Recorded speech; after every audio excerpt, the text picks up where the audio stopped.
अस्सलामुअलैकुम। आज मैं आपके लिए एक unique Indo Chinese eggs pakora recipe लेकर आई हूँ। ये फ्यूजन चाइनीज एग्स पकोड़े रेसिपी में आपको एग्स पकोड़े के साथ साथ चाइनीज का भी टेस्ट मिलेगा। तो चलिए बनाना शुरू करते हैं। इन पकोड़ों की खासियत ये है कि खाने में तो बहुत ही टेस्टी होते हैं और साथ ही बेहद कम समय में भी बनकर तैयार हो जाते हैं। इसके लिए आपको बस कुछ कटी हुई सब्जियां चाहिए और इन्हें काटने में आसानी के लिए आप फूड प्रोसेसर या फूड चॉपर का यूज कर सकते हैं। जब भी मैं इंडो चाइनीज रेसिपी बनाती हूँ जहाँ बहुत ज्यादा काटने की जरूरत होती है तो मैं अपने चिप्स कटर का यूज करती हूँ। इससे काटना आसान हो जाता है और समय की भी बचत हो जाती है। सबसे पहले तो यहाँ पर मैंने एक बड़े साइज का आलू लिया है। इसे अच्छी तरह से छील लिया और साफ धो लिया। साफ धोने से पानी लगने से आलू जल्दी काला नहीं पड़ता है। आलू को इस तरह चिप्स कटर से चिप्स बना लीजिए और इसे बारीक बारीक स्लाइस में कट कर लीजिए। इसे काटना बेहद आसान हो जाएगा और अगर आप चाहें तो इसे कद्दूकस भी कर सकते हैं। कद्दूकस लीजिए और पानी में आलू को घिस लीजिए। यहाँ पर मैं आलू को मोटा मोटा इसलिए कट कर रही हूँ कि कुछ देर में इसे भाप में पकाऊंगी। इसके बाद इसे मैं बारीक बारीक चॉप करूंगी। ऐसा किस लिए, यही जानने के लिए वीडियो को एंड तक देखिएगा। इस वीडियो में मैं आपको स्टेप बाय स्टेप सारी बातें बहुत अच्छी तरह से समझाऊंगी जिससे आप अपने चाइनीज एग्स पकोड़े पहली बार में भी परफेक्ट बनाकर तैयार कर सकेंगे। आलू को काटने के बाद इसे 3 से 4 बार साफ पानी से धो लीजिए। इससे इसका एक्स्ट्रा स्टार्च जो है निकल जाएगा और फिर पकोड़े बनेंगे बहुत ही क्रिस्पी, ऊपर से क्रिस्पी और अंदर से जूसी, बहुत ही मजेदार। आलू को धोने के बाद साइड पर रख दीजिए। अब एक गाजर को मैंने अच्छी तरह से छील लिया है। इसके हम बारीक बारीक चिप्स कर लेंगे और चिप्स बना करके इसे भी हम लंबी लंबी स्लाइस में कट कर लेंगे। देखिए इस तरह से बहुत आसानी से कट जाएगी। गाजर को कट करने के बाद इसको भी अच्छी तरह से साफ पानी से धो लीजिए और एक अलग बाउल में दोनों चीजों को रख लीजिए। अब सीधा ही चलते हैं गैस की तरफ। गैस चालू कीजिए। इस पर एक कढ़ाई रखिए और कढ़ाई में 2 गिलास पानी डालकर गर्म कर लीजिए।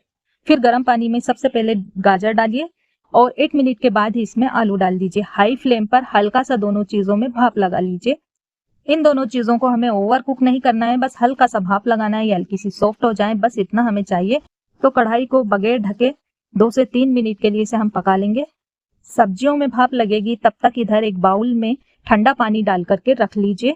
तो देखिए मैंने इसे 2 से 3 मिनट के लिए हल्का सा भाप लगा दिया और वेजिटेबल्स को हम एक स्ट्रेनर से निकाल लेंगे और इसका एक्स्ट्रा पानी जो है निथार लेंगे और सब्जियों का पानी निथार कर सीधा इन सब्जियों को हमें ठंडे पानी वाले बाउल में डाल देना है। इससे सब्जियों में ओवर कुक होने का प्रोसेस रुक जाएगा।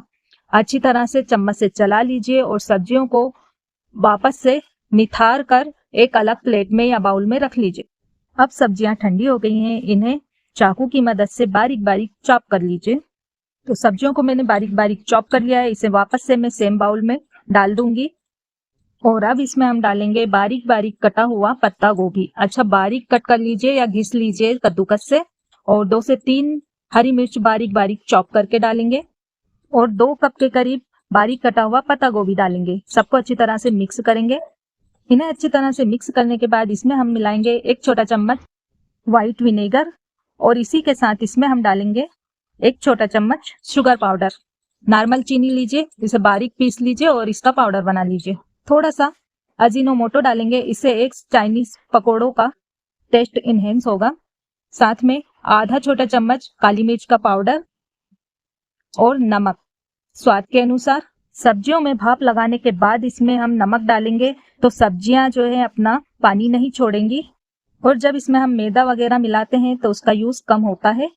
डालकर चम्मच से इन्हें अच्छी तरह से मिक्स कर लीजिए जिससे सब्जी में मसाले का टेस्ट सभी तरफ अच्छी तरह से मिल जाए। इसे मिलाने के बाद इसमें हम 2 अंडे तोड़कर डालेंगे। अंडे से चाइनीज पकोड़े का टेस्ट बहुत अच्छा आता है और ये अंदर से बनेंगे बहुत जूसी और ऊपर से क्रिस्पी, जो इन पकोड़ों को एक लाजवाब टेस्ट देता है।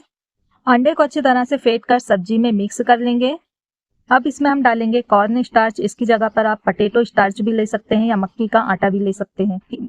तो यहाँ पर मैंने 1 कटोरी कॉर्न स्टार्च लिया है। इसमें से थोड़ा थोड़ा सा कॉर्न स्टार्च में इसमें डालकर मिक्स करूंगी और फिर देखूंगी कि कितना कॉर्न स्टार्च इसमें लगता है। तो यहाँ पर मैंने थोड़ा थोड़ा करके 4 चम्मच भर भर कर कॉर्न स्टार्च डालकर इसमें मिक्स कर दिया है। अब इसमें हम डालेंगे मैदा। तो यहाँ पर मैं 1 कटोरी भरकर मैदा ले रही हूँ और थोड़ा थोड़ा मैदा डालकर इसमें हम मिक्स करेंगे। तो 2 चम्मच फुल ऊंचा ऊंचा भर कर मैंने इसमें डाल दिया है। इसे अच्छे से मिक्स कर लेंगे। ये अभी पतला लग रहा है तो बाकी का बचा हुआ मैदा भी इसमें हम एक साथ पूरा डालकर अच्छे से मिक्स कर लेते हैं। सभी चीजों को अच्छी तरह से मिक्स करके इसका गाढ़ा मिक्सचर बना दीजिए। आप चाहें तो इसमें खाने वाला लाल रंग डालकर मिला सकते हैं, लेकिन मैं इसका यूज नहीं करूंगी। मुझे ये बिना रंग के ही बहुत अच्छे लगते हैं और कलर के बिना ये काफी हेल्दी होते हैं। वैसे मार्केट वगैरह में जो बनाए जाते हैं ना ये चाइनीज पकोड़े, इसमें सब में कलर डाला जाता है। हो गए हैं अच्छी तरह से मिक्स। अब मिक्सचर में से थोड़ा सा मिक्सचर लेकर गोल पकोड़ा बनाकर गरम तेल में डाल दीजिए। यहाँ पर मैंने एक कढ़ाई में पकोड़े तलने के लिए तेल डालकर इसे गर्म होने के लिए पहले से रख दिया था। अब अपने हाथ में थोड़ा सा तेल लगा लेंगे और पकोड़े बनाने के लिए बॉल्स बना लेंगे। अगर आपको बॉल्स नहीं बनाने हैं तो आप पकोड़े को ऐसे ही तेल में डाल सकते हैं। ऐसा करने से पकोड़े का जो टेक्सचर है वो काफी रफ आएगा। इसके लिए तेल तेज गर्म होना चाहिए। जब सारे पकोड़े हम तेल में डाल देंगे तो फिर फ्लेम को मीडियम कर देंगे। मीडियम फ्लेम पर फ्राई करने के बाद पकोड़े काफी क्रिस्पी बनेंगे। इसे बीच बीच में चलाते रहें कि पकोड़ा चारों तरफ से क्रिस्पी बन जाए। जब पकोड़े अच्छे से फ्राई हो जाएं तो इसे टिश्यू पेपर पर निकाल लें और बाकी के बचे हुए पकोड़ों को भी इसी तरह से तलकर तैयार कर लें। मैंने चाइनीज एग्स पकोड़े को एक प्लेट में निकाल लिया है और आप देख सकते हैं बहुत ही मजेदार और टेस्टी बने हैं। चाइनीज पकोड़े को गर्मा गर्म सर्व कीजिए। सर्व करते समय इसे कुछ कटी हुई पत्ता गोभी, कटी हुई धनिया पत्ती या हरे प्याज के पत्तों से सजा सकते हैं। इन चाइनीज एग्स पकोड़े के साथ सेजवान सॉस, चिली सॉस, मीठा या मसालेदार जो भी आपके पास अवेलेबल हो, या टोमेटो केचप के साथ इसे सर्व कर सकते हैं। चाइनीज एग्स पकोड़े खाने में बहुत ज्यादा टेस्टी होने के साथ साथ पौष्टिक भी, हेल्दी भी होते हैं।